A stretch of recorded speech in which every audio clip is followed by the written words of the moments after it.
নমস্কার, vision WBCS YouTube চ্যানেলে তোমাদের সকলকে স্বাগত। আজকে বায়োলজির 500 এমসিকিউ কোর্সের সেকেন্ড ক্লাস হবে।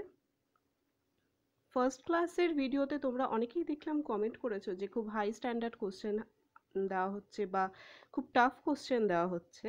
তো সে প্রসঙ্গে বলি, দেখো যত দিন যাচ্ছে পিএসসিতে যত বেশি কম্পিটিশন বাড়ছে, কাট অফ বাড়ছে, তার সাথে কিন্তু পিএসসি কোশ্চেনের স্ট্যান্ডার্ডও বাড়ছে। ফলে এখন কম্পিট করতে গেলে কিন্তু একদম সহজ কোশ্চেন দিয়ে আর চলবে না, একটু স্ট্যান্ডার্ড কোশ্চেন আমাদেরকে পড়তেই হবে। আর এছাড়া তোমরা নিশ্চিন্তে কোর্সটা ফলো করতে পারো। প্রত্যেকটা প্রশ্ন কিন্তু এমনভাবে সিলেক্ট করা হয়েছে যাতে যে কোশ্চেনগুলো আমরা এখানে আলোচনা করছি তার বেশিরভাগই হয়তো কোনো না কোনো পরীক্ষায় এসেছে, বা এই রিলেটেড যে কোশ্চেন যে টপিকের উপর রয়েছে সেই টপিক রিলেটেড কোনো কোশ্চেন বিসিএস এ প্রিলিমস বা মেন্স কোনো একটা পার্টিকুলার ইয়ারে এসেছে ওই রিলেটেড কোনো কোশ্চেন। তো একদম নিশ্চিন্তে কোর্সটা ফলো করো, প্রত্যেকটা লেসন শেষ অবধি দেখো এবং প্রত্যেকটা কোশ্চেনের যে কনসেপ্ট সেটা কিন্তু বোঝার চেষ্টা করো। ওকে, তো আজকের ক্লাস শুরু করা যাক।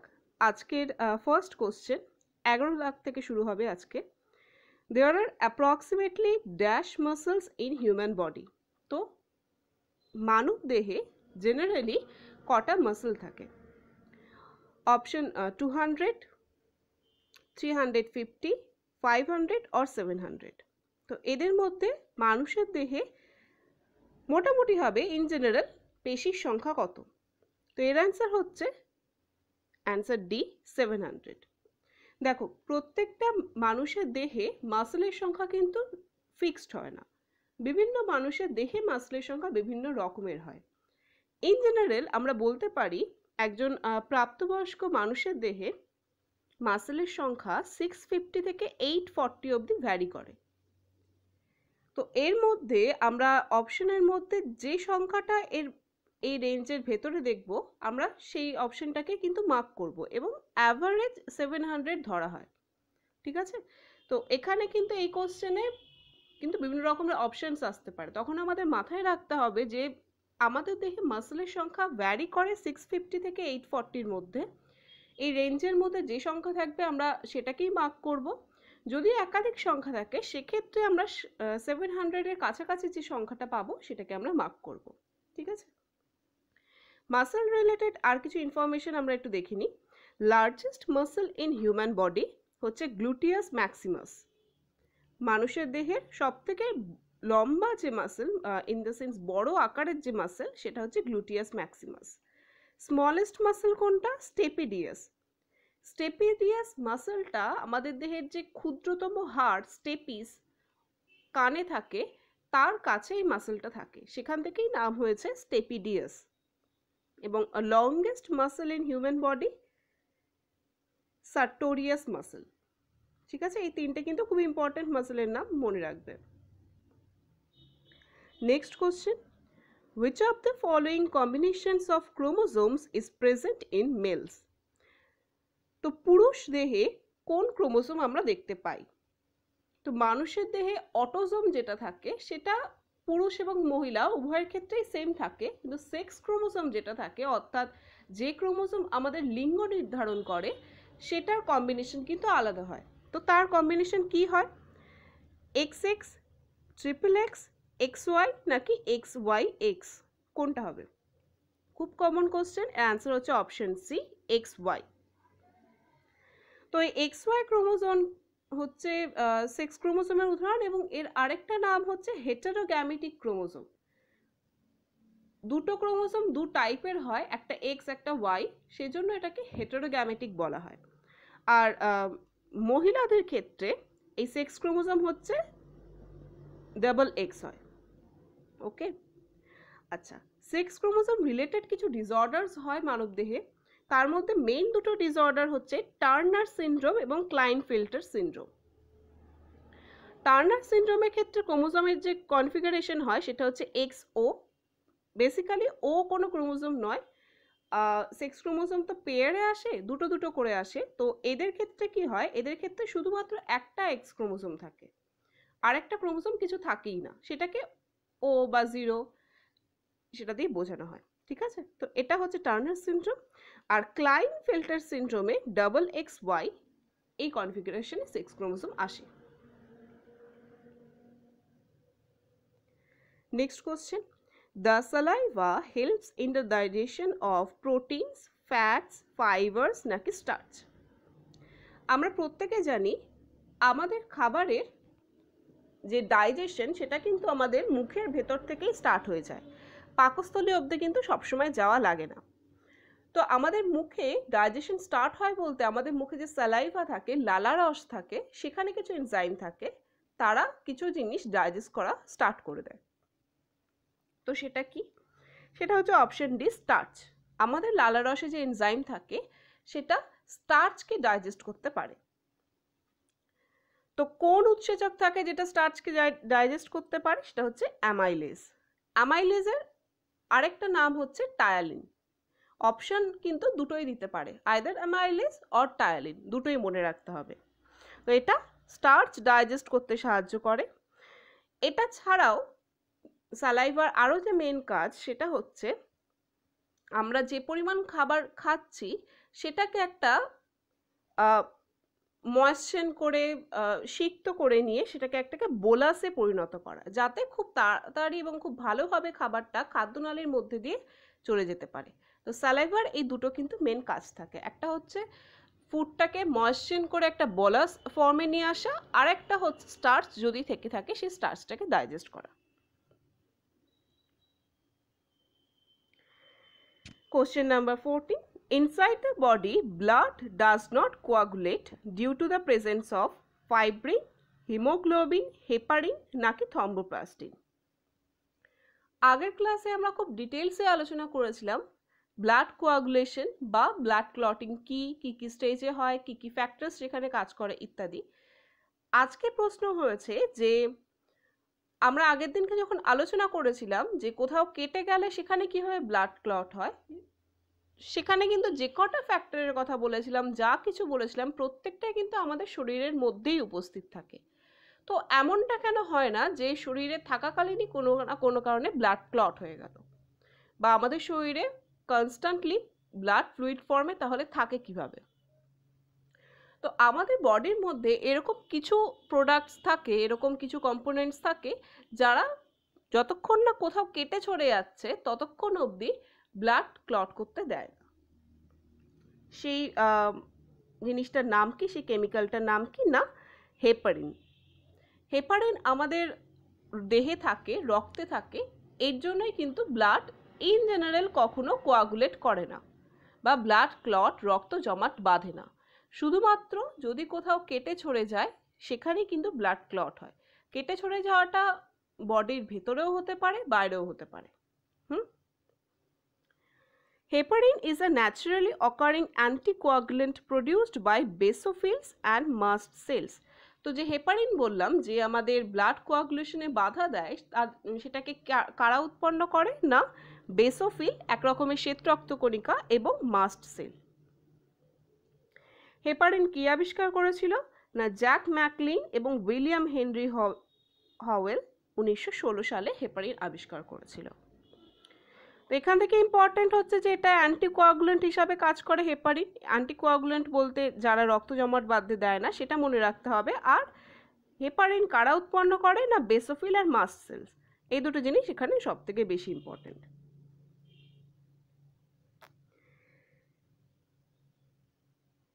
Next, radial keratotomy, a surgical procedure is used to cure cataract, myopia, astigmatism নাকি হাইপারমেট্রোপিয়া? তো এখানে একটা সার্জিক্যাল প্রসিডিওরের কথা বলা হচ্ছে, একটা অপারেশনের প্রসেসের নাম বলা হচ্ছে, যেটা হচ্ছে রেডিয়াল কেরাটোটমি। জিজ্ঞাসা করা হচ্ছে যে এই পার্টিকুলার সার্জারিটা কোন রোগ ঠিক করার জন্য ব্যবহার করা হয়। ক্যাটারাক্ট মানে চোখে ছানি পড়লে কি অপারেশনটা করা হয়, নাকি মায়োপিয়ার ক্ষেত্রে, অর্থাৎ দূরের জিনিস দেখতে যাদের সমস্যা হয় তাদের ক্ষেত্রে, নাকি অ্যাস্টিগমাটিজমের ক্ষেত্রে, নাকি হাইপারমেট্রোপিয়ার ক্ষেত্রে?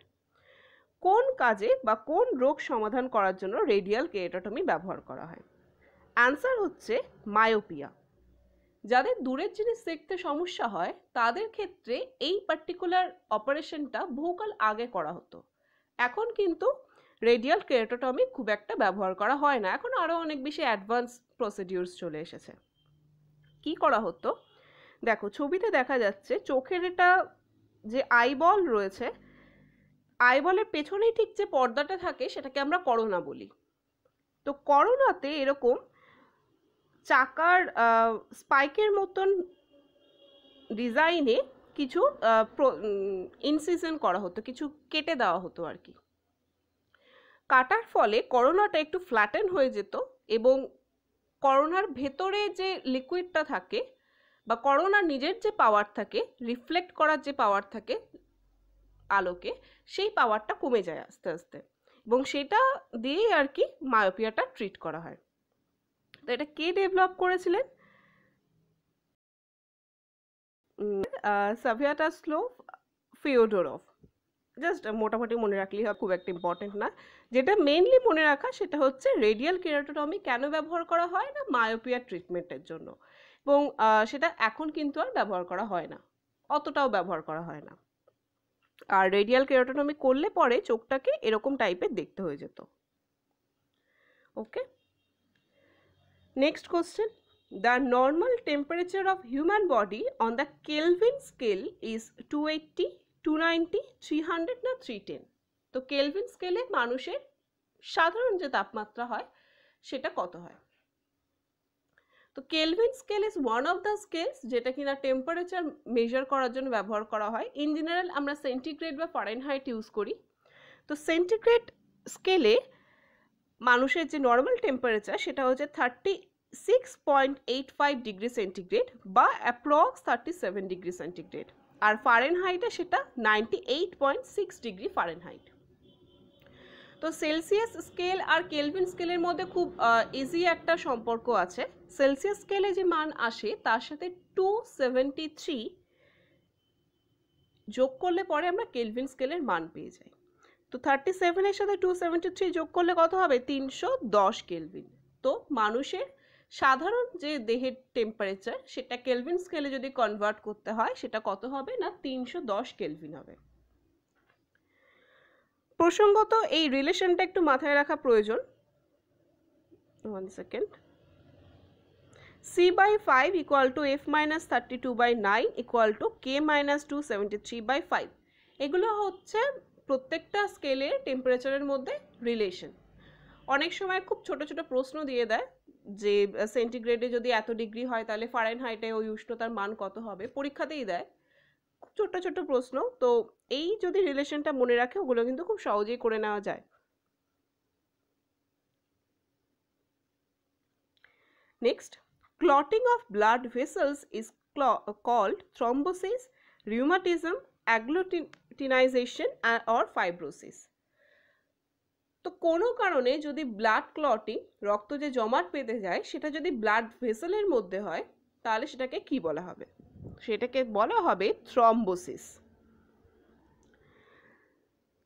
একটু আগে কি বললাম যে ব্লাড ক্লট তখনই হয় যখন কোনো কিছু কেটে চলে যায়। সেটা ছাড়াও যদি কোনো কারণে ব্লাড ভেসেলের মধ্যেই, অর্থাৎ যেখানে কাটাছেঁড়া হচ্ছে না সেখানেই যদি কোনো কারণে ব্লাড ক্লট হয়ে যায় তাহলে সেই সমস্যাটাকে আমরা বলবো থ্রম্বোসিস। থ্রম্বোসিস কি করে না, যে নর্মাল যে ব্লাড ফ্লো আছে আমাদের পুরো সার্কুলেটরি সিস্টেমে, সারা দেহে যে খুব নর্মালি যে ব্লাড ফ্লোটা হয় সেটার ক্ষেত্রে বাধা সৃষ্টি করে, এবং যে ক্লটটা যেটা ফর্মেশন হয় সেটাকে আমরা বলবো থ্রম্বাস। দু রকমের ক্লট তৈরি হতে পারে বা দু রকমের থ্রম্বোসিস হতে পারে, সেটা একটা হচ্ছে ভেনাস থ্রম্বোসিস, একটা আর্টারিয়াল থ্রম্বোসিস। শিরা এবং ধমনীতে বিভিন্ন বিভিন্ন রকমের থ্রম্বোসিস হয়, সেটার কথাই বলা হয়েছে। তো এই থ্রম্বোসিস হওয়ার পেছনে যে কারণগুলো থাকে সেটা আইদার স্ট্রোক হতে পারে, হার্টের ফেলিয়ার হতে পারে, ঠিকঠাক সার্কুলেটরি সিস্টেম যখন কাজ না করে সেটা হতে পারে, আবার উল্টো দিক থেকে থ্রম্বোসিস হওয়ার ফলেও কিন্তু এই রোগগুলো হতে পারে। কোথাও থ্রম্বোসিস হলো তার ফলেও কিন্তু আমাদের হার্ট অ্যাটাক হয়ে যেতে পারে, বা আরও কিছু খুব ডেঞ্জারাস কিছু রোগ হতে পারে, even it can lead to cancer. Okay,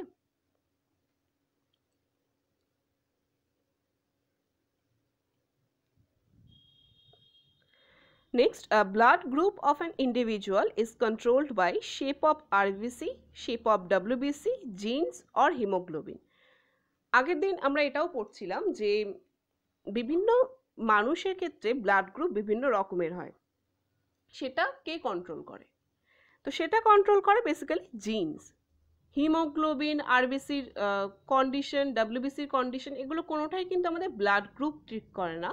blood group ঠিক করে শুধুমাত্র আমাদের জিন, অর্থাৎ বাবা মায়ের কাছ থেকেই বংশ পরম্পরায় এই ব্লাড গ্রুপটা সঞ্চারিত হয়ে আসতে থাকে।